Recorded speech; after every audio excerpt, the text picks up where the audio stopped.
compartir, reencontrarme con viejas amistades, colegas y por supuesto alimentar un espacio de conversación respecto de lo que es nuestra disciplina, contribuir a realizar una historia un poco de nuestro presente y compartirles lo que he estado realizando en los últimos años, ¿sí? El trabajo que les voy a presentar entonces se llama Subjetividades Heroicas y lo que busco con este concepto es que podamos conversar respecto del lugar que ocupan las psicólogas y los psicólogos en este gran marco metafórico espacial y también temporal que es la reactivación educativa, ¿sí? Entonces voy a hacer algunos guiños y avancemos. Mucho a la mitología griega, a intereses personales, películas, y por eso puse la idea de las musas, ¿sí? Yo me imagino que en los cómics, en las películas o en la representación popular, cada vez que uno tiene una buena idea, se simboliza como que se prende una ampolleta, ¿cierto? Es una buena idea, ha llegado a mi cabeza. Y esto mucho tiene que ver con la mitología, en efecto, y particularmente con las musas inspiradoras, ¿sí? Quise invitar a estas dos musas, que son la representación clásica del teatro, la cara triste de la tragedia y la cara más sonriente de la comedia, que es un poco lo que el Joker de forma brillante hace unos 4 años lo puso ahí, diciendo que pensaba que mi vida era una tragedia, pero en realidad me di cuenta que era una comedia. Puede ser que las cosas que vivamos en el contexto educativo y en el tiempo que nos ha tocado vivir tengan un poco de eso. Entonces, a veces la presentación va a abordarlo. Particularmente hay dos musas. La idea de la ampolleta viene porque relacionada con la memoria, le dio al dios Zeus, ¿sí? En el sentido literal de dar hijos. Entonces, los dioses griegos, la segunda generación, particularmente comandada por Zeus, eran bien intrusivos, se metían en muchos lugares a dejar sus hijos. Entonces, acá con una titánide dejó a las musas. Y de las musas quedaron Melpómene y Talía. De más que conocen alguna Talía, bueno, la cantante o alguna amiga. Él es la musa de la alegría, ¿sí? De la comedia, de lo que florece. Un poco la palabra Talía tiene que ver con el florecer. Pero está la pobre Melpómene un poco ninguneada, que en efecto son también las que cuidan a las sirenas dentro de la mitología, a propósito de la reedición de La Sirenita, para que vayamos viendo cómo lo mitológico y lo heroico se nos van haciendo también contemporáneos, danzan eternamente juntas, se necesitan la una a la otra. Entonces, en esta lógica lo que quisiera es como poder abordar algunas dimensiones de la tragedia que hemos vivido, pero aperturar espacios para la comedia, ¿sí? Para el disfrute, para el placer, la contemplación y por supuesto para el florecimiento del sistema educativo en los tiempos que estamos viviendo actualmente. La siguiente. Les dije que iba a hacer algunos guiños como con la cultura más pop, con algunas películas, algunos cuentos, un montón de cosas que nos van a permitir abordar esta idea de lo heroico. En particular, esta es una de mis películas favoritas. No voy a spoilear por si acaso a nadie, como por si no la han visto. Yo creo que es una película necesaria, sobre todo hoy día, que es Matrix. Esta es la escena en que Morfeo, que es un programador, un hacker que pertenece a una banda, le cuenta al elegido, que es Neo, o Thomas Anderson en la vida cotidiana, le dice que todo lo que ha vivido es una simulación. Es parte de un sueño, no por nada él se llama Morfeo, que en efecto era la divinidad del sueño en el mundo greco-romano, y lo pone en el registro de que todo lo que le ha pasado ha sido parte de un sueño, de un sistema operativo que es la Matrix, que lo ha mantenido engañado durante toda su vida. Entonces él se empieza a tocar el pelo y dice, no, esto es mentira, si yo tengo pelo, tengo mi ropa, siento mi piel, mis sentidos no me pueden engañar, y le dice, no, todo es parte de una simulación. La Matrix te provee una identidad residual, le dice. Perdón, lo ñoño, es que en verdad me encanta ese diálogo y creo que es bueno traerlo y poder conversarlo. Le dice, todo lo que eres es parte de una identidad residual. Yo creo que un poco la pandemia nos vino a decir eso. Bueno, esta película es de 1999, nos vino a anunciar un poco algo que ya estaba pasando, solo que la pandemia aportó un ciclo que lo materializó en términos de aspiraciones concretas del gobierno de lo humano. Entonces, puso la vida a andar en un sentido que tal vez ya lo estábamos viviendo, y ahí todos nos dimos cuenta que en verdad vivimos en la Matrix, ¿sí?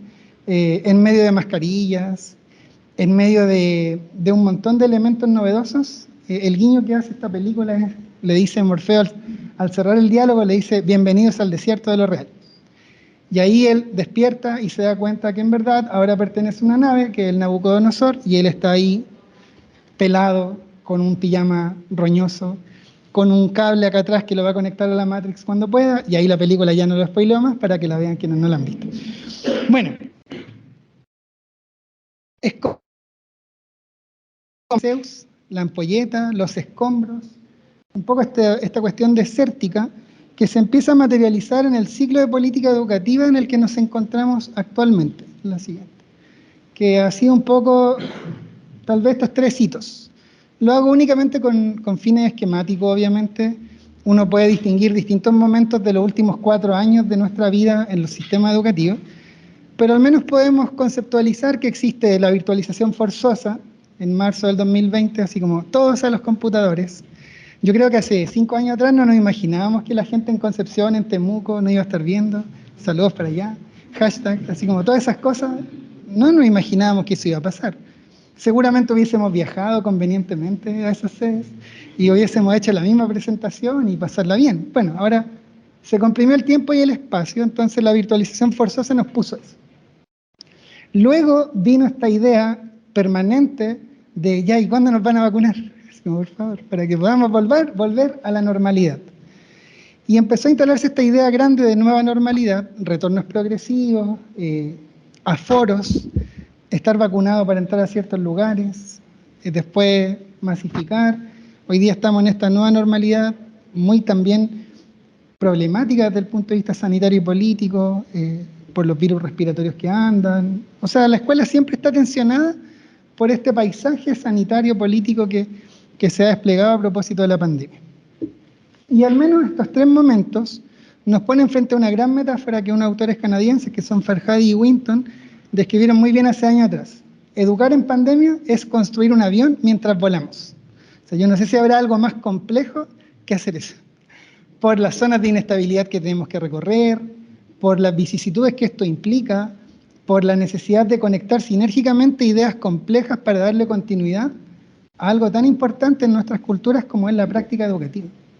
Y además de hacerlo bien, que entra en el plano de lo efectivo, lo tenemos que hacer con un grado de afectividad adecuada, que responda a las necesidades que hoy en día niños y jóvenes están poniendo, y no solamente ellos, yo creo que eso es más la excusa, como el mundo adulto está también haciendo agua en términos de salud mental respecto de estas dificultades. O sea, como que los últimos 4 años han pasado así, y tiene mucho de trágico, ¿sí? O sea, en términos del diagnóstico, podemos sacar muchas cosas buenas. Yo creo que todos entramos en esa frase, o sea, en esa fase maníaca de las primeras semanas de pandemia. No, este va a ser un tiempo para que todos salgamos renovados, para que todos seamos mejores personas. No, es que la cosa ahora va a cambiar. 3 doritos después, la cosa sí, totalmente distinta. Entonces, acá nos pusimos en un horizonte de tensiones que es importante como ir conceptualizándolas, ir nombrándolas y desde ahí ir evaluando el lugar que nosotros ocupamos en esta matrix. ¿Cuál ha sido uno de los grandes problemas que desde el ángulo de mirada que quiero compartir con ustedes y que luego espero que conversemos, ha sido tal vez uno de los más relevantes? Es el desajuste entre las aspiraciones, objetivos y prácticas que realizan los actores educativos en contexto y las lógicas de gobierno de la vida en los distintos. Particularmente sensible ha sido, en el caso de las psicólogas y los psicólogos, la puesta a prueba de nuestras tendencias hacia la salvación. Nosotros parece que estamos llamados históricamente como disciplina a salvar a la gente. Entonces uno empieza a rastrear eso en la historia contemporánea de nuestra disciplina, se va hacia el pasado más largo y se da cuenta que, al menos en Chile, la psicología ha tenido ese ideal, lo ha encarnado, el salvar gente.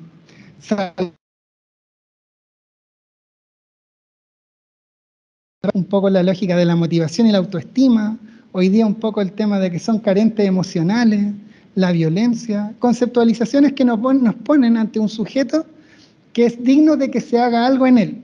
Él porta un problema y lo hay que salvar. es lo que espero de alguna forma tensionar con la noción de héroes. Avancemos un poco más. Ubicándonos en el plano de la política educativa, en lo particular, bueno, cualquier política pública, pero digamos que la educativa tiene una particularidad, que en sus discursos se entrecruzan muchas lógicas racionalistas, patologizantes, románticas, respecto de cómo debiera ser el mundo y cómo debiera ser la gente. O sea, la política educativa tiene una particularidad y es que funciona en el reino de los deberías.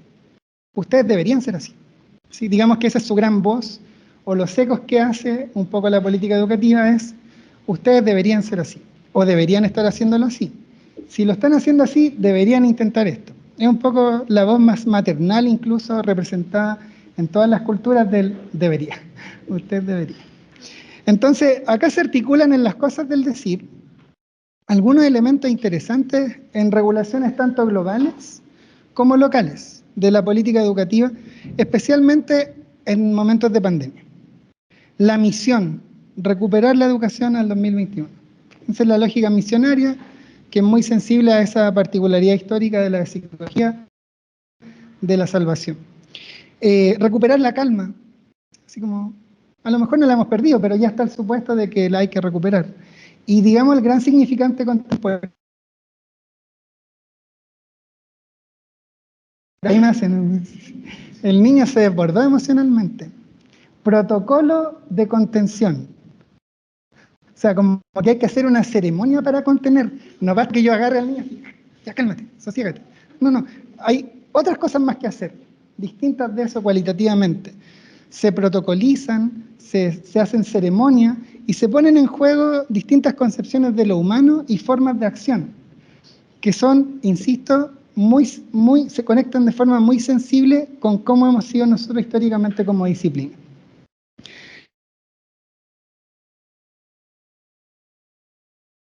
Global y local ha generado condiciones para que las cosas que las psicólogas y los psicólogos siempre hemos defendido, ahora sí se consideran importantes. Estamos en esa curva de la ola. Ahora sí la salud mental. Tenía razón el chico que está ahí en la oficina solito encerrado, ya le traigo un caso, no parece que tenía que hacer algo distinto. Entonces, resulta que mejor salga y veamos qué pasa afuera. Ha pasado un poco eso, que estamos como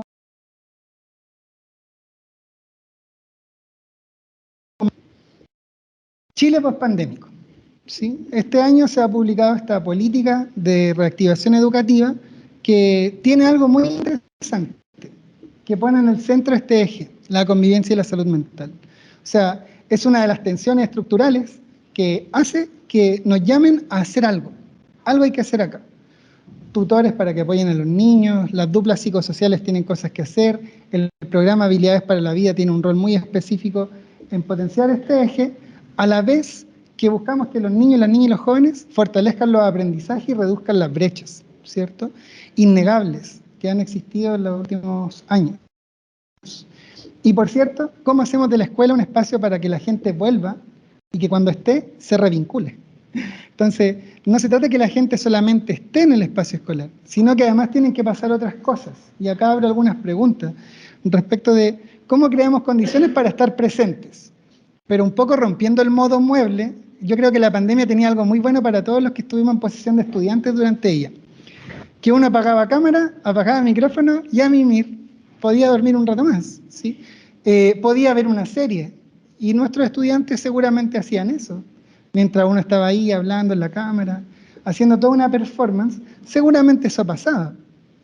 Pero ¿será entonces que la experiencia educativa no estaba siendo significativa?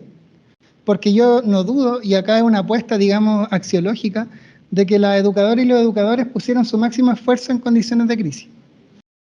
Entonces, la gente apostaba a que la cosa funcionara. Pero tal vez lo que quedó en velo es que definitivamente la experiencia educativa no era lo significativa e impactante que podía ser. Entonces la pregunta no es solamente por la presencia la que tenemos que abrir hoy día, sino por el aprendizaje, el reencantamiento con el aprendizaje. Instrumentalizada para participar. Y por cierto, cómo progresamos, ¿sí? cómo apostamos a horizontes de posibilidades que sean más amplios. Entonces nos toca sacudirnos de entre escombros y nos toca también apostar por aquello que es imposible. Para llegar a esto, en este camino, uno se va a enfrentar con oscuras personalidades, ¿sí? O sea, en las tareas más ambiciosas del mundo educativo, uno siempre va a encontrar las fuerzas oscuras. Yo escogí una, hay muchos lados oscuros de las fuerzas, muchas lógicas de villanos que se presentan en nuestras vidas en un sentido mítico. Yo escogí a Galactus, ¿sí? De Marvel, lo escogí porque es el devorador de planetas, es el que se come los mundos posibles. Pero además Galactus en el universo Marvel es súper necesario que esté, porque si él no se come algunos planetas no hay equilibrio en el universo. Entonces parece que esta fuerza tiene que estar. Hay un problema crítico en el pensamiento, en el sentimiento y en la acción educativa contemporánea, que es que estos buenos esfuerzos, estas lógicas por el buen hacer, el apostar por prácticas transformativas, se encuentra con estas fuerzas, ¿sí? Yo en mi proyecto de investigación he ido pesquisando algunas, las comparto muy sucintamente porque pienso que operan en la lógica de amenaza a estas prácticas que tienen horizontes transformativos. Lo primero es que estamos asistiendo de forma global y local, para que no pensemos que es solo una problemática nacional, si es que algo así existiese. De forma global local,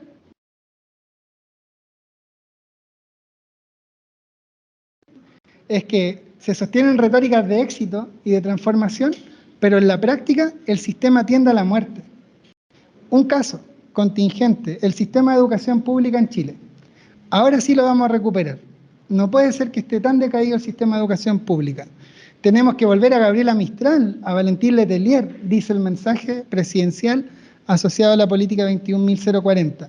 Pero sabemos que los mecanismos de rendición de cuentas con altas consecuencias son los que gobiernan la vida de los profesores, directores, escuelas, familias que quieren que el sistema público funcione. Entonces estas retóricas de éxito, de transformación, no se sostienen en la práctica con ese mismo mensaje, sino que operan con las herramientas de un viejo mundo, que es un viejo mundo conocido y que en Chile ha tenido importantes consecuencias para la lógica del sistema y sus prácticas de neoliberalización. Entonces ahí hay un primer elemento que pensar. La gente se relata insuficiente y en desajuste. Por más bien que lo intenta hacer, sienten que no alcanzan a cumplir con todo lo que se pide. Y el trabajador abre un mundo de sufrimientos, ¿sí? También un mundo de anhelos, pero sobre todas las cosas un mundo de sufrimiento. Segundo, en términos generales, la producción social y educativa de lo precario.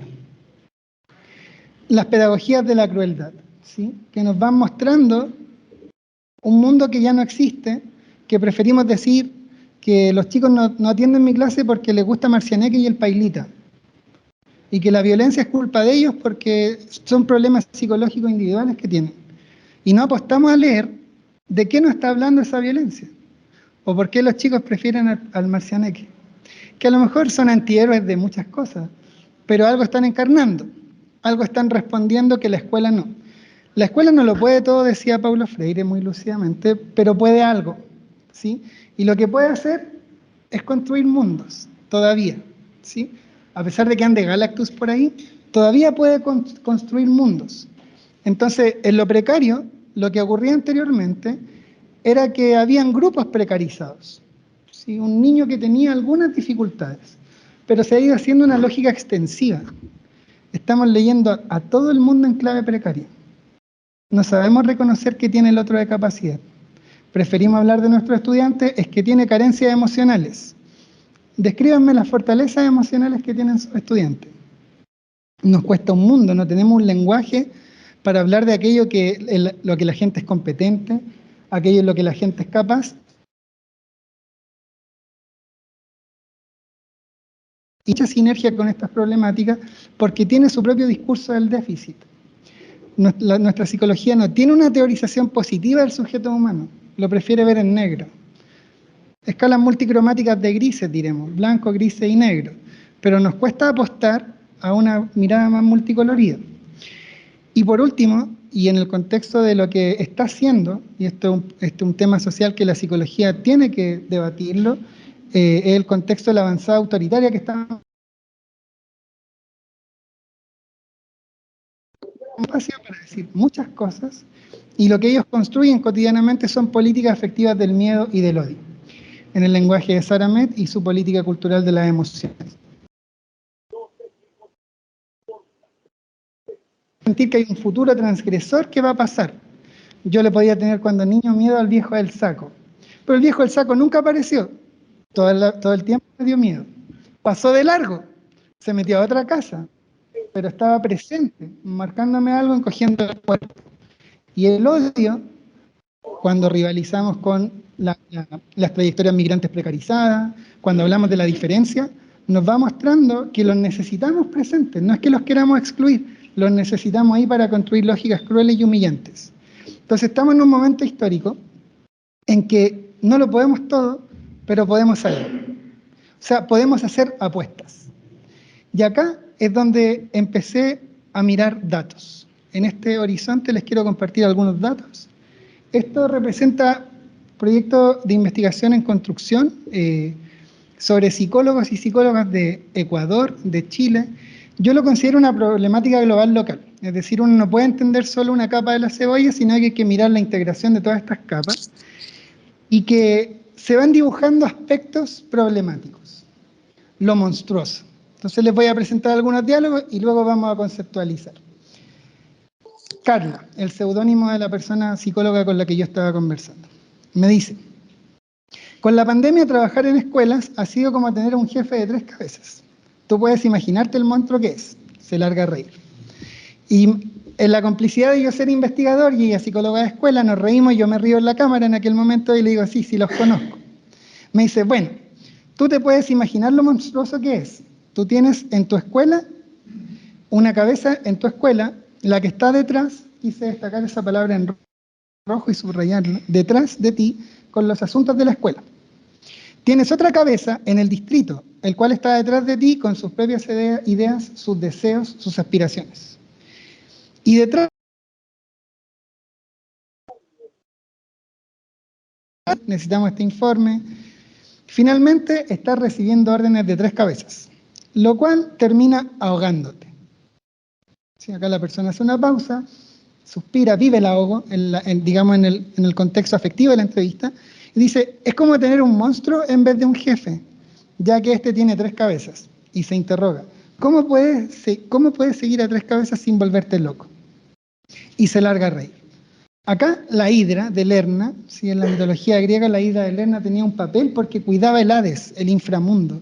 Estaba ahí vigilando que nada pasara, y que algunos héroes que se animaban a ir allá se tenían que enfrentar necesariamente con la hidra, que es este monstruo de múltiples cabezas. La particularidad es que si tú le cortabas una cabeza, le crecía otra en el momento. Entonces, un poco esta lógica monstruosa, persecutoria, es lo que va activando algún tipo de acción al respecto. Y acá es donde empiezan a hacer lo heroico. En relación con lo heroico, o sea, con lo monstruoso, está lo macabro. Vamos al siguiente. Miren acá, esta película es maravillosa. El Titanic. La orquesta del Titanic. O lo bello, lo maravilloso que es seguir tocando música cuando el desastre está desatado.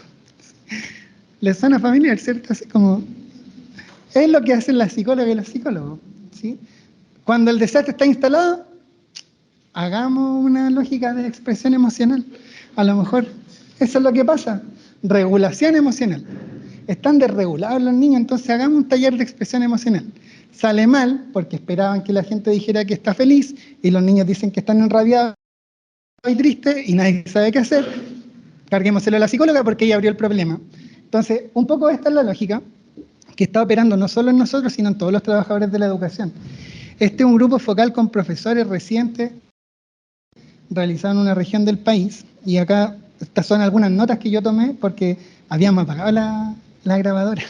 Entonces, salió algo muy lindo al final, después de que les decimos: cerremos este grupo focal con una especie de tuiteo, una frase que sintetice, y nos quedamos conversando. Entonces un profesor dice: es que al final este es un sistema macabro, que está diseñado para que las personas que pueden emigren a otras escuelas. Yo les digo: es una suerte de dejar morir, ¿no? Una profesora responde y dice: totalmente. Nosotros queremos transformar vidas en un sistema que hace que los niños se sigan sintiendo pobres. Profesora 2, el futuro es negro.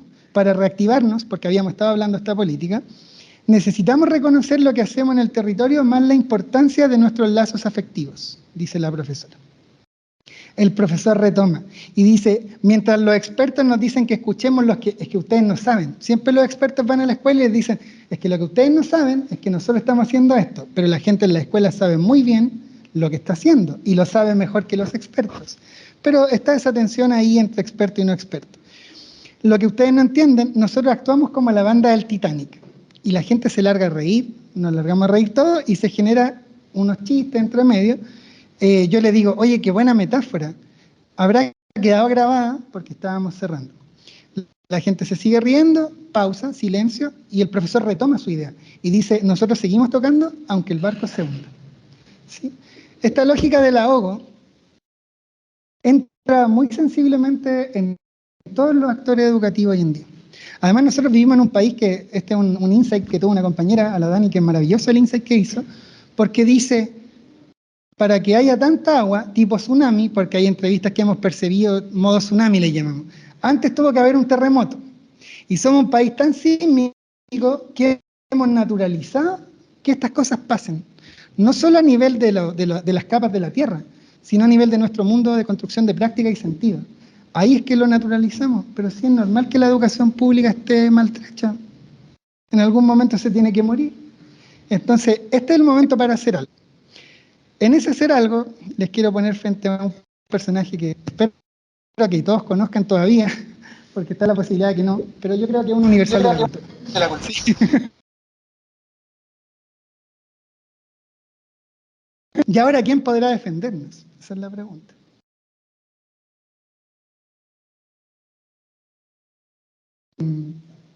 Con un entrevistador televisivo, hace muchos años atrás, muchísimos. Le dice, ¿qué piensa de los héroes como Superman, como He-Man? O sea, ahí ya el carnet se nota que... Y él le responde muy serio, así, le dice, ellos no son héroes. El video está en YouTube, se los puedo compartir en algún momento. Le dice, héroe es el Chapulín Colorado. Y esto es serio, le dice. El heroísmo no consiste en carecer de miedos, sino en superarlos. ¿Quién no tiene miedo? Batman y Superman son todopoderosos y no pueden tener miedo.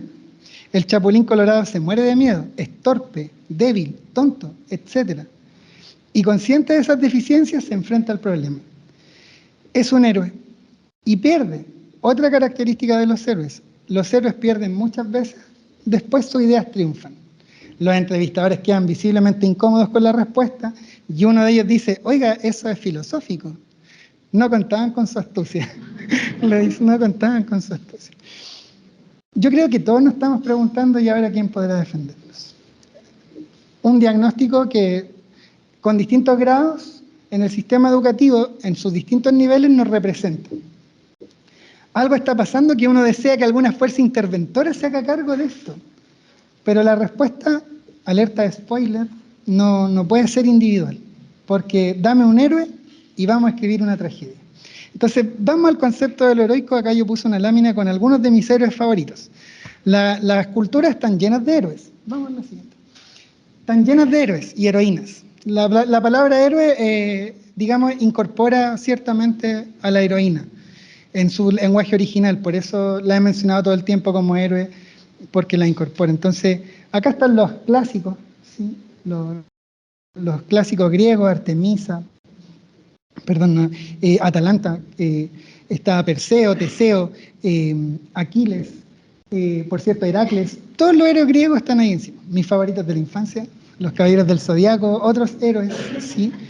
Y las heroínas de Marvel, que son maravillosas todas. Entonces, la idea de lo heroico atraviesa la cultura. Y desde la antropología podemos hablar del mito del héroe, ¿sí? En toda cultura, en todo tiempo, hay una cierta representación de un ser extraordinario que es mitad divino, o sea, no es mitad y mitad, tiene porciones humanas y porciones divinas. Yo le había spoileado de que los dioses y las diosas griegas eran bien intrusivos, particularmente Zeus y Hera, que se metían en la intimidad de los humanos y procreaban sin que la gente se enterara. Entonces hay muchos héroes que son hijos de dioses y que se dieron cuenta después por alguna circunstancia. Hijo de Poseidón, soy hijo de Zeus, se dieron cuenta por regalos, por distintas cosas que llegaban a sus vidas, mensajes, sueños, se daban cuenta de que pertenecían a ese nivel intermedio entre lo divino y lo humano. El héroe y el mito del héroe es el siguiente. Está encarnado en una maravillosa obra que se llama El héroe de las mil caras de Joseph Campbell de 1949. Tiene inspiración junguiana porque apuesta por la lógica del mito, ¿sí? Como esta parte, como este sueño público, ¿sí? El mito sería este sueño público, las cosas que soñamos así como Neo y Morfeo, las cosas que soñamos en la vida pública. Por contrapartida, el sueño sería la mitología privada de uno. O sea, uno sueña con determinadas personas o situaciones porque es su mitología y si quiere se la cuenta al terapeuta o a las personas que quiere, pero digamos que es la mitología privada. Entonces, él propone en esta obra que está la idea del monomito o el viaje del héroe. A este ser extraordinario le pasa algo, ¿sí? Se da cuenta de algunas cualidades que lo hacen separarse del grupo humano. Enfrenta un mundo temible, monstruoso, macabro, de aventuras, y las supera todas, y luego vuelve al grupo humano. Y cuando vuelve al grupo humano, vuelve con superpoderes, con capacidades distintas que le dieron la experiencia de haber vivido estos desafíos. Pero lo que no cuentan los héroes es lo siguiente, es que un mínimo descuido que cometieron 5 años atrás es lo que finalmente les cobra una muerte trágica como castigo de los dioses. Un caso así, el pobre Jasón y los argonautas, si es que alguna vez lo leyeron en el colegio. Jasón y los argonautas construyeron un barco para ir a recuperar el vellocino de oro. Después de que enfrentaron sirenas, después de que pasaron justo por 2 rocas que se estaban cerrando, enfrentaron pandillas, les pasó de todo, volvieron con el vellocino de oro. Y un día Jasón se acuesta a dormir una siesta y le había dicho, porque siempre hay alguien que le anuncia, arregla el barco. En la proa hay un problema. Se pone a dormir una siesta y la proa le cae en la cabeza. Y murió el pobre, una muerte trágica, castigo a los dioses. Además, los héroes siempre mueren jóvenes. Esa otra cosa que les pasa a los héroes, que en tanto apuestan por la tragedia, siempre la muerte los visita de una forma más temprana, ¿sí? Entonces, ser héroe puede sonar muy... En 2021 publicó unos ensayos fotográficos que eran muy lindos, respecto de los esfuerzos que hacían los profesores para llevar educación a comunidades de Latinoamérica donde la educación virtual no llegaba. Y mostraban esta historia triste, de matinal hoy día, así como de Julio César, un poco como esa historia dolorosa, así que como que punza la herida, como que le echa limón. Y claro, donan lo humano, quedan expuestos a una serie de riesgos. Y es el concepto que quisiera como desarrollar muy brevemente de manera conceptual y desarrollar algunas aperturas para cerrar esta conversación y, por cierto, conversa. Mira, los héroes tienen algo bueno que nos permiten contemplar nuestra realidad histórica y embellecer incluso los momentos más trágicos, ¿sí? En los Caballeros del Zodíaco pasaba siempre que, particularmente los investidos por la armadura dorada, perdón lo ñoño, pero para los que lo comprenderán, Seiya, por ejemplo, que tenía la de Capricornio, Yoga, que tenía la de Acuario, Shiryu, que tenía la de Libra, siempre vivían más tragedias cuando se enfrentaban a otros caballeros que a todas luces eran menos poderosos que ellos, pero vivían un drama interno, un viaje interno, profundo, se acordaban de la hermana, del maestro que los formó, chutas, casi como los supercampeones cuando querían hacer un gol en el otro arco, 5 capítulos.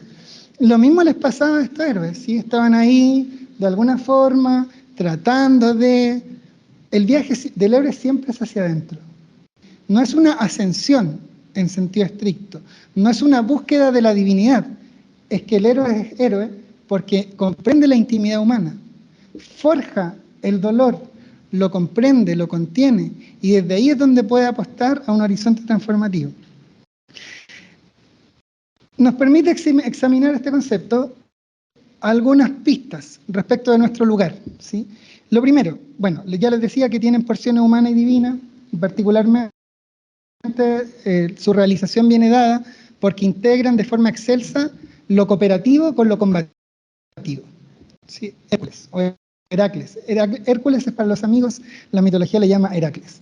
Tanto en la representación de películas como la infantil, que es la más bien lograda a mi juicio, aparece esta idea de que el héroe es muy combativo, pero también es muy cooperativo, es muy sensible con los demás, ¿sí? Aparece ahí como para orientar a un grupo dado, un grupo humano. Lo más particular del héroe, son transgresores del orden social dado, ¿sí? no están conformes con el mundo que es, apuestan a transformarlo, y tienen siempre un móvil ético que va a alterar los hilos del destino. Y acá yo puse cuidado con las moiras. Las moiras en los griegos, parcas en los romanos, o las nornas en los nórdicos, son 3 viejas que entre las 3 tienen un ojo y un diente. Imagínense lo que es vivir con un ojo y un diente para 3. ¿Sí?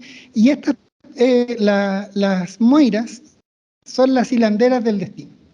Entonces una es la que comienza a echar a andar el hilo de la vida, otra es la que define su extensión, y la tercera es la que lo corta. Y con las moiras, todas las divinidades griegas, todos los héroes griegos se vieron tarde o temprano frente a ellas, ¿sí? A que se corte el hilo del destino y que finalmente se encuentren con la muerte natural. Bueno, salvo los dioses que eran inmortales, pero digamos que alcanzaban a ser inmortales, luchaban por la inmortalidad. Y acá hay un asunto, que este móvil ético conecta con un punto posterior que nos miden consecuencias, ¿sí? En sus proezas nos miden consecuencias. Tercero, con su acción buscan transformar el caos, la nada, ¿sí? El no sistema, el desorden, lo buscan transformar en un orden, en el cosmos. Van a buscar ser motores que dinamicen la historia. Esa es la lógica heroica, darle un motivo a la historia. Tetragónico, ¿sí? Ellos caminan por la cornisa de lo trágico y lo cómico, todo el tiempo. Heracles le pasaba todo el tiempo. Bueno, era súper fuerte, atlético, inventó los Juegos Olímpicos, pero le faltaba,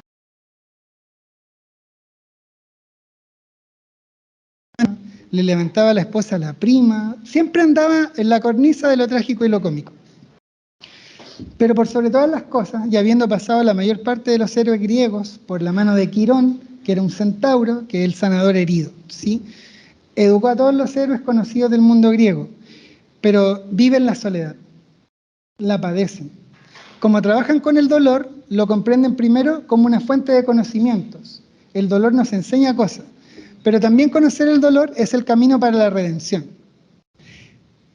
Díganme si nosotros no trabajamos directamente con eso, ¿sí? O sea, nosotros trabajamos con estas pasiones más íntimas del ser humano, con estos dolores, con lo difícil de expresar, con aquello que uno intuye en todo momento que está pasando y que basta que uno diga, ¿qué pasa?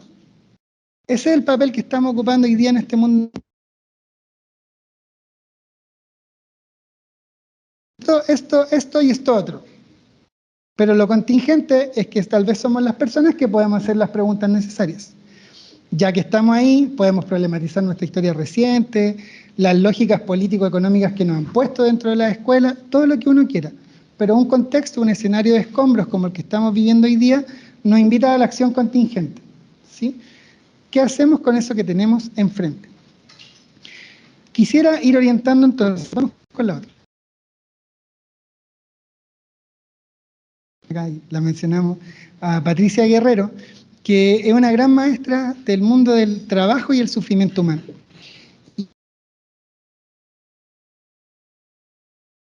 Está realizado por Elena de la Aldea, una psicóloga argentina, que nos invita a pensar nuestra profesión, nuestra disciplina y a pensarnos en colectivo, que es el concepto de subjetividades heroicas. En mi criterio, y es lo que busqué hacer para esta presentación, es ampliarlo, pero el concepto es sumamente valioso para mostrar de hacer y sentir cuando la comunidad no es lo que debería ser.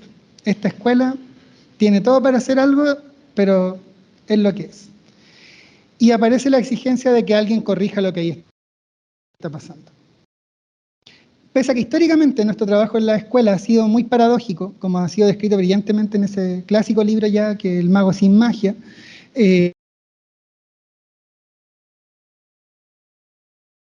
no, yo no hago clínica en la escuela, como si no hago eso. Hay un montón de definiciones previas del qué hacer que van a ir orientando más las dinámicas pandémicas y pospandémicas a un trabajo de sentido heroico. Entonces, la labor de aventuras, de soluciones individuales, de afrontar la tragedia,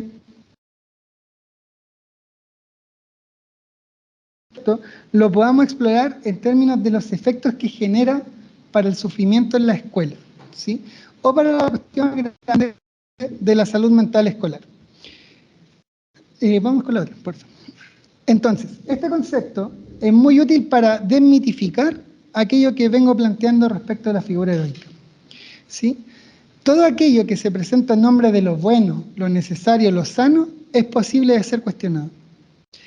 Cuando la respuesta a un problema social gigante, estructural, como los que estamos viviendo hoy día en la educación escolar y en otras plataformas educativas, es individual, ahí hay un problema. O sea, necesitamos construir respuestas colectivas para problemas grandes y no eximirnos de pensar en ese espacio de forma más paciente de aquellas cosas que contingentemente podemos hacer. Entonces, el trabajador de la salud mental habitualmente, y esto es muy útil para pensar el trabajo de los psicólogos, consiste en pensar a los problemas en general y a las personas en términos de faltas y carencias. Hace un poco tiempo atrás leía una promulgación o una ley de educación emocional. Y todo el tiempo se describía a los profesores como personas que no hacen catarsis. Es un ángulo muy particular de problematizar el trabajo de los docentes, pero decían son personas que no hacen catarsis. ¿Ok? Los niños son personas que no saben expresar sus emociones. Los padres son personas traumadas que no saben tampoco regular a sus niños porque no han afrontado sus propias miserias. Entonces uno dice, ok. Eso puede ser parcialmente verdadero. Pero insisto, si como desde nuestra disciplina no desarrollamos un lenguaje que tenga que ver con las capacidades, los saberes producidos, las historias, las trayectorias de cómo hemos enfrentado los problemas, todo se va a agotar en esta tragedia. Desde ahí es bueno para nuestra disciplina tensionar la lógica del héroe, romperla y problematizarla cuando aparezca en nuestro escenario. ¿Cuál es el riesgo que tiene? Que al renunciar a pensar lo colectivo, va a ver siempre al otro como un problema y se va a frustrar, ¿sí? Le va a dar ansiedad, como dicen los va a formar en impotencia, en parálisis, en una fuerte exigencia sobre el resto del grupo, sobre la población. El héroe centraliza el poder, es ubicuo, y con esa pretensión desconfía de forma sistemática de la capacidad que tienen los demás para construir respuestas. Estamos en un momento para sacudirnos de los escombros en que lo que hagamos suma, ¿sí? O sea, yo creo que, el conceptualizar las crisis hasta cierto punto está bien porque nos permite ordenarnos ante el caos. Pero hablar todo el tiempo de crisis, es cosa de prender el noticiario a las 9 de la noche cualquiera, o los matinales ahora que se transformaban en eso mismo, uno prende eso y se da cuenta todo el tiempo que es crisis, en cualquier ámbito de la vida. El problema de estar hablando todo el tiempo de crisis es que eso ofrece el fundamento moral y político para inhabilitar la acción humana. Porque nada más terrible que vivir en estado de crisis todo el tiempo. No hay respuestas cuando hay crisis, solo buscamos comprenderla. Portonazo, violencia, la economía, los alimentos más caros del mes, el pollo subió 3.000 pesos, y así nos pasamos todo el día consumiendo crisis. Eso inhabilita nuestra capacidad para actuar, colectivamente, por cierto. Y por sobre todas las cosas, es un escenario propicio para que aparezcan héroes y heroínas por doquier, ¿cierto? Ahí están, emerjan. ¿Qué podemos hacer? Dennos respuestas. En la formación lo conversábamos, los estudiantes te dicen. La pregunta anterior, ¿qué está pasando? ¿Sí? ¿Cómo podemos comprender desde distintos ángulos los problemas que tenemos? Y después, ¿qué hacemos? Yo sé que cuando un estudiante de pregrado vive esa avidez de conocimientos, de estrategias, de cuál es la mejor técnica, pero tal vez sea un muy buen momento para detenerse y comprenderlo. Vamos al final de la presentación. En el cielo trágico de la educación contemporánea, hay algo positivo que ofrece el mito del héroe y la heroicidad, ¿sí? Y es que nos ofrece aperturas y cierres para esto, para favorecer el movimiento del cosmos. En algún momento solamente había desorden, ¿sí? Y empieza a haber un florecimiento que ordena las cosas. Entonces, pensar la heroicidad que todos portamos, que todos nos constituye esta figura trágica, en efecto es una fuente de conocimiento el dolor, sí. Nosotros lo sabemos muy bien. Y desde ahí tenemos que articular anhelos, posibilidades distintas, mundos posibles. Y podemos recuperar preguntas. otras figuras que hoy día lo subjetivan en vías creativas, y nosotros estamos moralizando que ya es un criterio de edad, ¿cierto? Es como, pero ¿por qué les gustan esos artistas? Quizás algo de ellos, bueno, el terreo no lo entiendo, las letras tampoco, pero algo están ofreciendo. ¿Qué puede ofrecer la educación? Es la pregunta que tenemos que abrir. ¿Qué pueden hacer los héroes? Porque existen y no van a dejar de existir. La vida humana se entiende en esta danza eterna entre la tragedia y la comedia. Y ahí va a estar el héroe reclamando su lugar, buscando su aventura próxima, buscando iniciar este viaje, separarse del grupo humano para volver a fortalecerlo. Algunas apuestas para pensar el lugar de la psicóloga y los psicólogos en la escuela en particular. Primero, que tenemos que abandonar investiduras. Difícil. Yo decía hace algunos años atrás, tenemos que aprender a colgar la capa, ¿sí? De reconocer que no lo podemos hacer todo. Si el viejo mundo se está degradando, podemos apostar por la colaboración. Colaboración que tenga al menos 4 horizontes. El estar presentes, el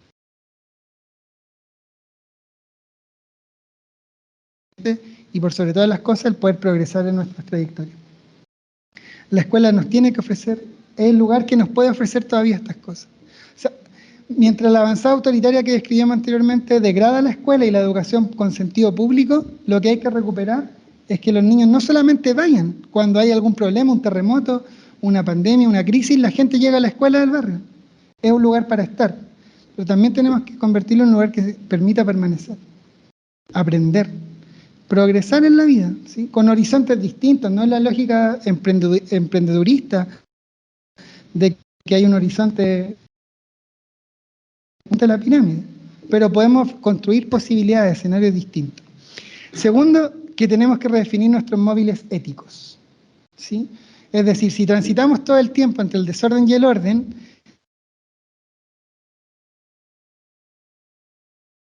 público y sobre lo justo. Es el horizonte transformativo que tenemos que defender, la vida pública. La vida pública no solamente en simulacros de democracia donde uno vota por gente que tal vez ni te representa, sino donde podamos articular espacios de discusión, sobre todo respecto de esto que está ocurriendo. Tenemos un arma, así como Heracles tenía su garrote, Orfeo tenía su arpa, su lirio, todos los héroes tenían un arma, nosotros tenemos un arma fundamental que yo no creo que sea la escucha.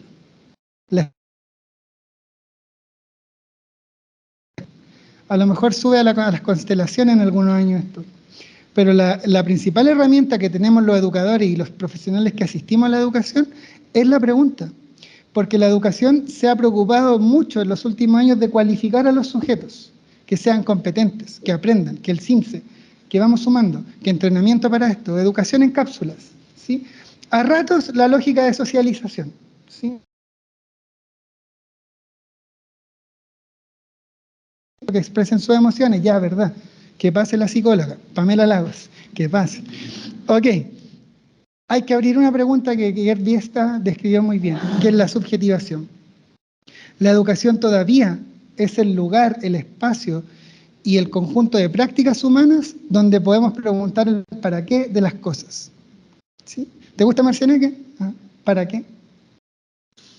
Porque quiero cantar, grabarme videos con billetes en las manos. Ok, es un horizonte. Antes de que caigan nuestras moralinas heroicas, de que no, que esto es malo, que esto es bueno, que esto está bien, que esto está mal, que esto es positivo, esto es negativo, y todas las sofisticaciones del lenguaje que conoce muy bien la psicología, ¿sí?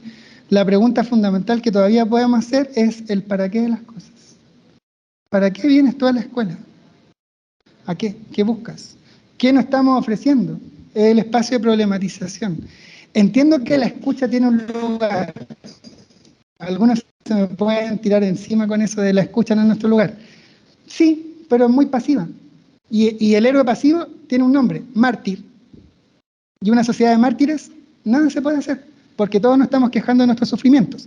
El héroe activo tiene herramientas. Y la pregunta, el para qué. ¿Sí? Y acá, algo fundamental. Y es el último punto de esta zona de contacto que he buscado ofrecer en esta conversación. El héroe advierte el dolor de lo trágico todo el tiempo. Cuando Jasón sale con el Argó a navegar los mares del Mediterráneo, él sabe que va a morir. Heracles, cuando tiene 12 pruebas, Atalanta sabía que iba a morir. Todos los héroes saben que van a morir. ¿Por qué? Porque los dioses los van a castigar. Sin embargo, si nosotros advertimos el dolor, y esto es particularmente para los trabajos de cuidado formales, es que también tenemos que buscar refugio en la comunidad, ¿sí?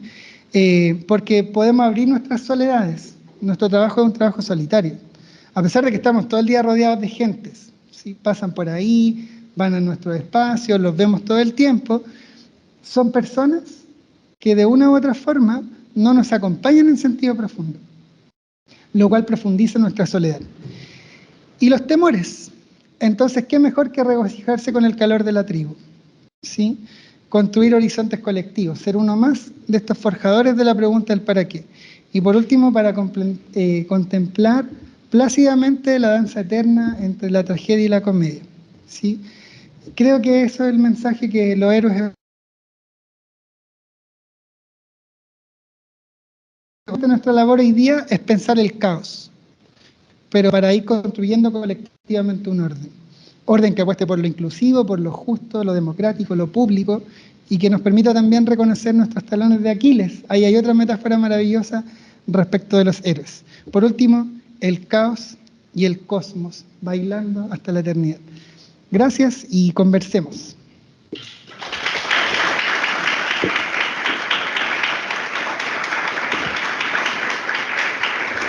Muchas gracias. Disponemos unos minutos para poder conversar con Diego. Aprovechemos la distancia, hacer preguntas, reflexiones, y no está esperando afuera un café, ¿no? Qué rico. Aprovechemos a Diego, no sé, preguntas, reflexiones. Es tan interesante el presentación.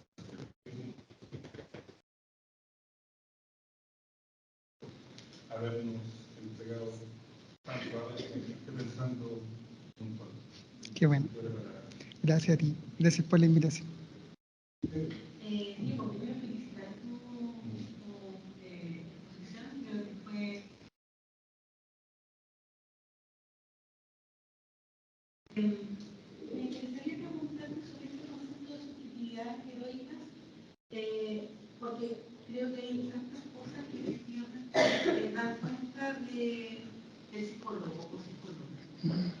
Pero también, si uno lo mira más macro, podría tener que ver con profesiones que están asociadas al cuidado. Siempre. Mi pregunta va en si tú visualizas que hay ciertas especificidades propias del ser psicólogo o psicóloga que lo diferencian del amplio espectro de las profesiones. Sí.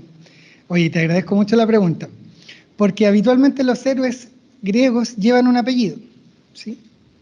Por ejemplo, Orfeo el Trágico. Orfeo dice que fue su mujer. La mordió una serpiente por un error. Y la misión heroica de él era viajar al Hades, al inframundo, a buscarla. Y Hades, el dios del inframundo, le dice, ok, con una condición. Ella va a ir todo el tiempo detrás tuyo, pero tú hasta el salir del Hades no puedes mirar atrás. Y Orfeo con su arpa, con su lirio, confiaba en que podía hacer eso. Y se distrajo cuando faltaban 2 pasos para salir del Hades. Y mira hacia atrás y Eurídice venía, pero desapareció abrazada por Hades, que se la llevó hasta la eternidad. Bueno, después se reencontraron cuando él se murió, pero al menos vivieron la vida eterna y se cumplió la promesa. Este héroe, los psicólogos, yo creo que son el héroe solitario.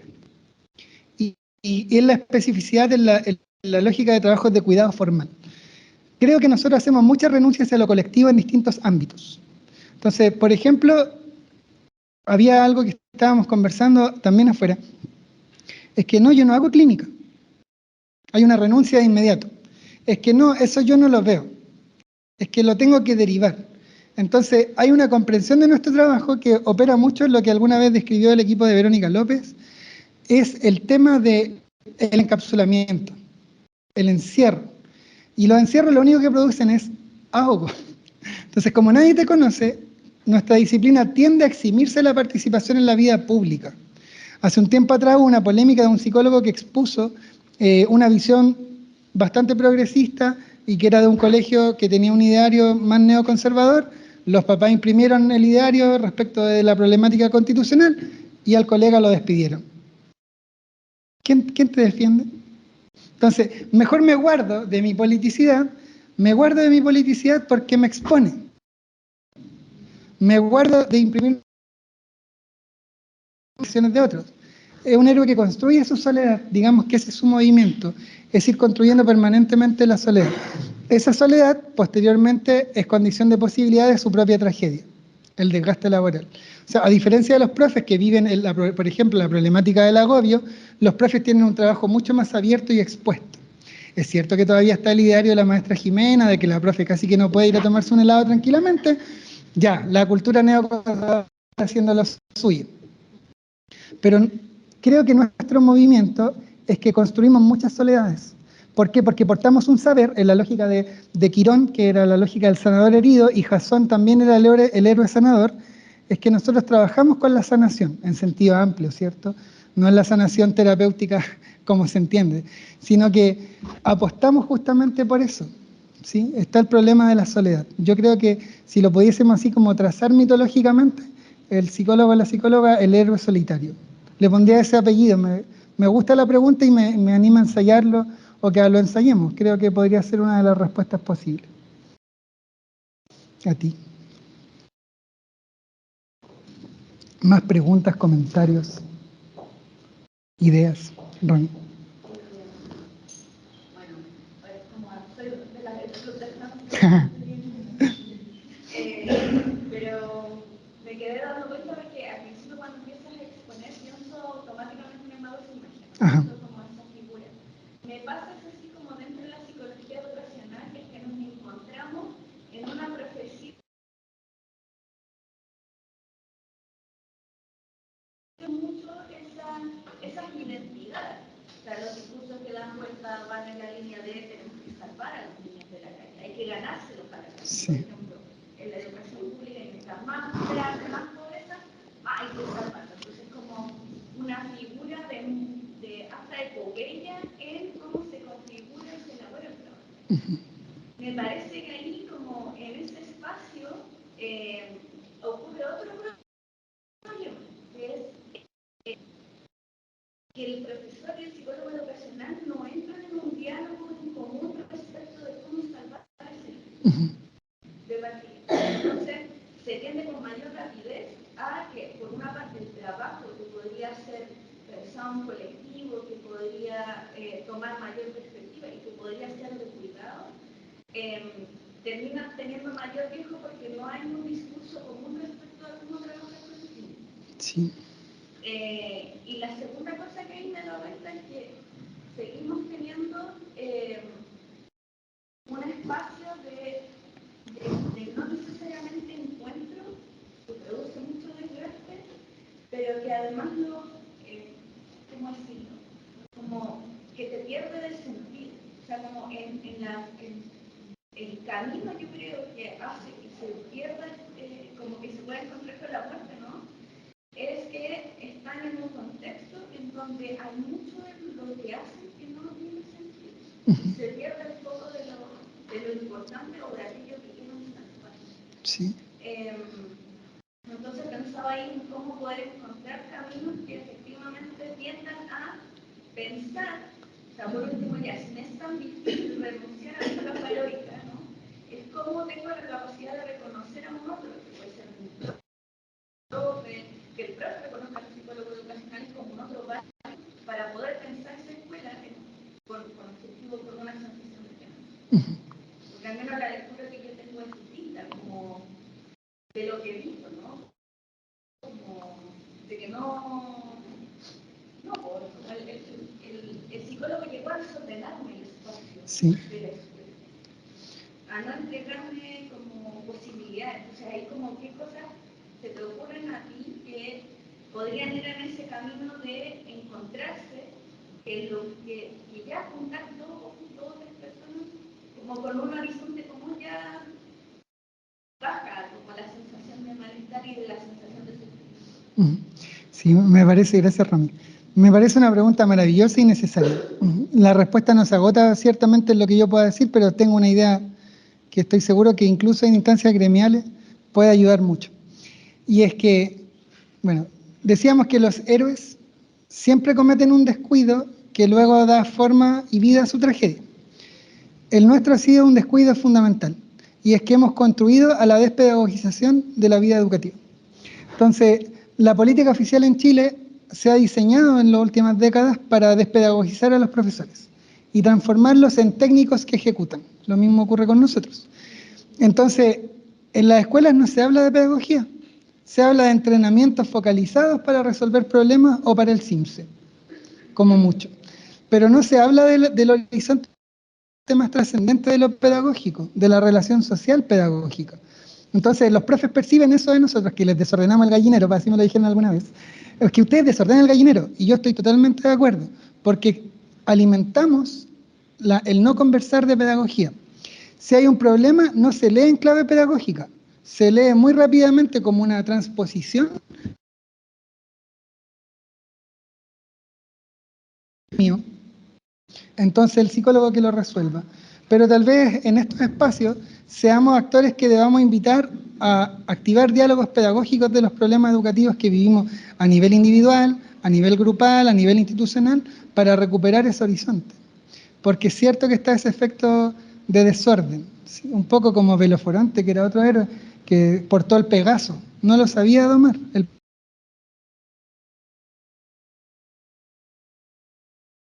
Porque no pudo vivir sin alguien que nunca lo pudo domar. Lo mismo pasa con nosotros, tenemos que aportar a volver a hablar de pedagogía. Lo otro,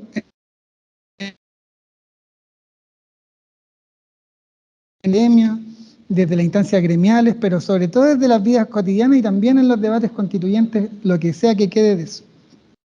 Pero está ahí. Es que hablar de lo socioemocional es hablar de muchas cosas. O sea,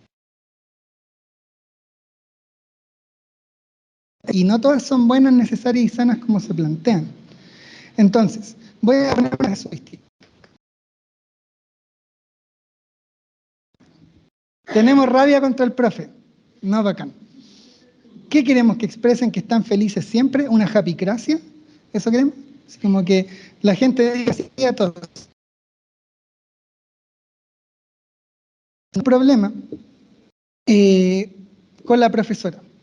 La intervención de la psicóloga fue ir con una ficha de caritas felices de colores, además coloreada en modo semáforo. ¿Cómo se siente usted? Obviamente todos los niños marcaron cara feliz, porque hablar de emociones es hablar de poder. Las emociones son un sitio de control social. Entonces, ¿qué niño va a decir que se siente radicalmente?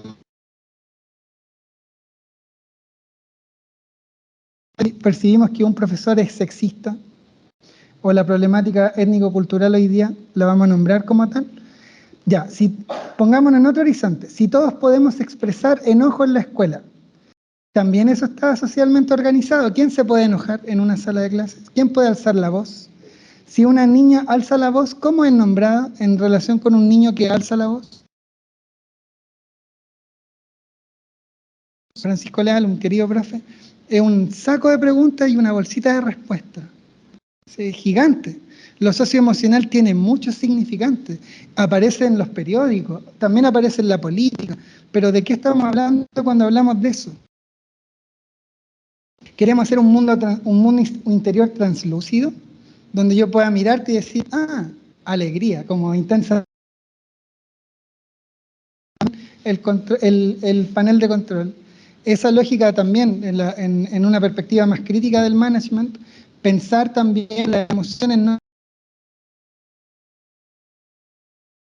que tiene que ir ordenado, son multicromáticas, son capacidades de afectarse y de afectar a otros cuerpos. La educación es profundamente emotiva, pero eso es muy distinto de que sea romántica, porque bajo la idea de romance se azucaran muchas cosas. Entonces, si queremos recuperar la categoría de emociones o lo socioemocional, tenemos que reivindicar también su politicidad. Es decir, cómo se vive la vida en sociedad, en la escuela. Creo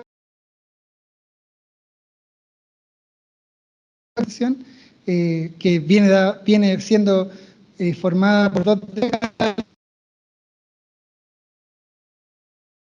a propósito de la doble evaluación en Chile, y también el tema de lo socioemocional como gran paraguas que sirve para todo.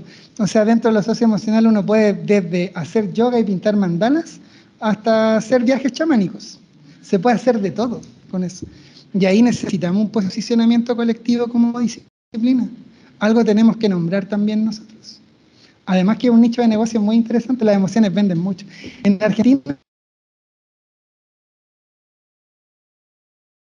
yo apoyo la ley de educación emocional y caminaban orgullosos por las calles con esta chapita y corazón. Chile tiene, el guionista de Chile, como se dice habitualmente, tiene buenos Black Mirrors, ¿sí? Tiene capítulos que son distópicos y que están ahí. Yo creo que el tema de lo socioemocional es metafóricamente y en la dimensión también material, un fierro caliente que colectivamente podemos tomar.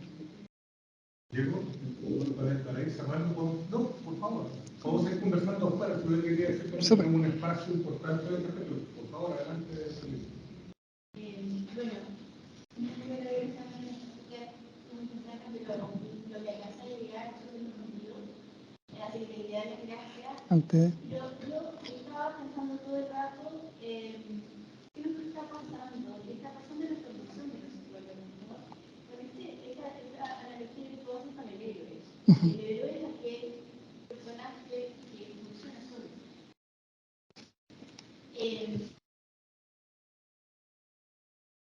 Y cuando uno mira los psicólogos formados acá en Chile, en general, son locos de paz.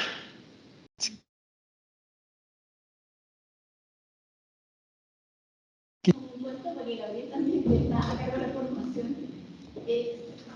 La pensé un poco.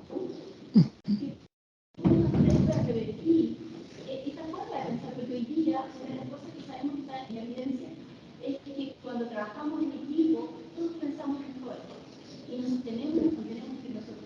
Sí. Pero cuando estamos solos, como ese tú, nos ahogamos, ¿no? Mucho. Entonces, es también pensar, yo creo que pensar qué está pasando, qué hacemos que tenemos que cambiar en la formación de nosotros para aprender a trabajar en equipo de verdad. Sí. A creer que el otro tiene una palabra que es importante. Sí, yo creo que, gracias por la pregunta, Patricia, creo que hay un nivel epistémico primero, y que tiene que ver, no como en la lógica de modas decoloniales, que podría ser críticamente visto desde ahí, sino que hay una necesidad de recuperar saberes y trayectorias históricas de la psicología en Chile. O sea, hay errores que estamos repitiendo. Por ejemplo, en el año 1929, los higienistas, particularmente Ricardo Dávila Boza, cuando hubo una epidemia de peste bubónica y viruela, increíblemente en eso siglo XIX, pensaban en que las escuelas debían, para solucionar la problemática de la higiene, había que educar en los afectos.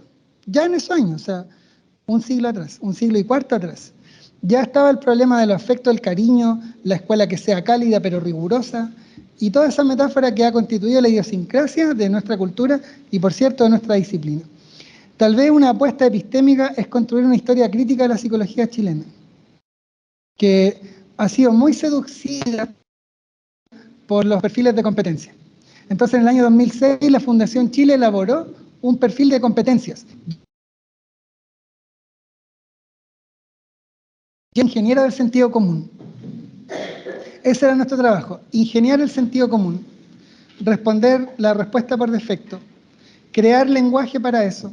Entonces, nos hemos visto muy seducidos por pensar un rol abstracto, unas competencias genéricas y específicas, pero no hemos puesto pie sobre la tierra respecto de las problemáticas más contingentes que afrontan las comunidades. Hay elementos morales, de clase, de género, de etnia, cultura que están ahí presentes. Eso en el nivel epistémico.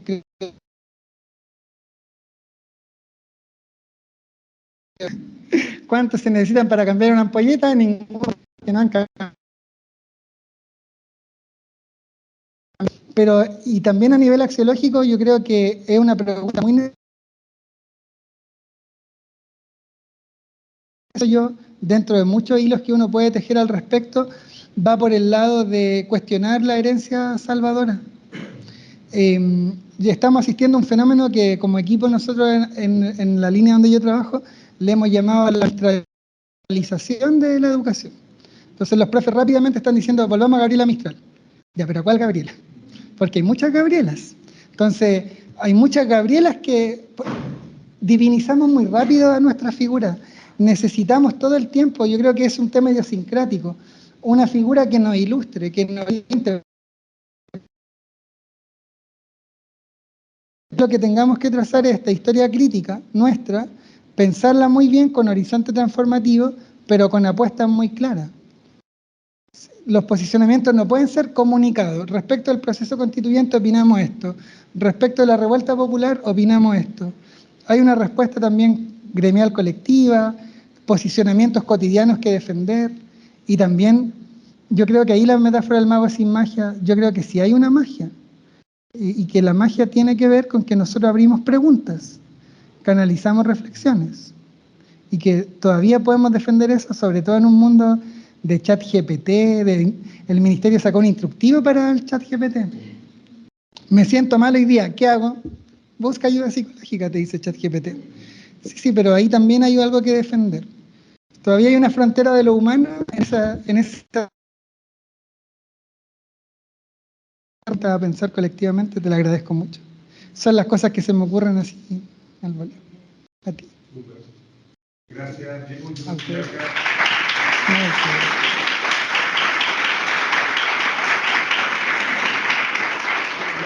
Transmitirle también lo que ocurrió que está... Genial. Es súper interesante, ¿no? A todos les gustó mucho la presentación. Preguntan si la presentación puede ser compartida. Sí, por supuesto. Perfecto. Preguntaban por el nombre, y no sé muy bien, parece esa última imagen. Así, Caos y Cosmos. Caos y Cosmos, y sintetizo con una de las cosas que señalaron, ¿no? Que les gustó mucho cómo pudiste simbolizar los sentires de los héroes actuales. En consonancia con la voluntad de la provincia, creo que hay un espacio para hacer colectivo ese sentir y salir de la soledad, y que es una tarea colectiva. Yo me quedo con la estrategia de hacer preguntas, ¿no? de ver un poco de la certeza que la psicología efectivamente históricamente nos lleva a ese lugar de la certeza. Hay muchas más incertezas que certezas en nuestra disciplina y en lo humano. Yo estoy muy contento, ojalá que podamos repetir esto. Me parece espectacular la asistencia de quienes vinieron, como decían, de la Escuela María Paz, sin tener la obligación, sin tener clases, pudiendo estar en la casa descansando, ¿sí? Dado lo tormentoso que es un trimestre para nuestros estudiantes. Sí. No, gracias. Solamente quiero decir que estoy muy contento de ver a mucha gente que no conozco y a los que también conozco los reencuentro. Agradecerle a la escuela, a ti Gabriel, a ti María Paz y a Rode, a Evelyn, a muchos amigos también que están acá, y desearles lo mejor como escuela y ponerme al servicio de lo que necesiten. Gracias, estoy muy contento y honrado de poder haber estado acá compartiendo con ustedes, así que un abrazo fraterno.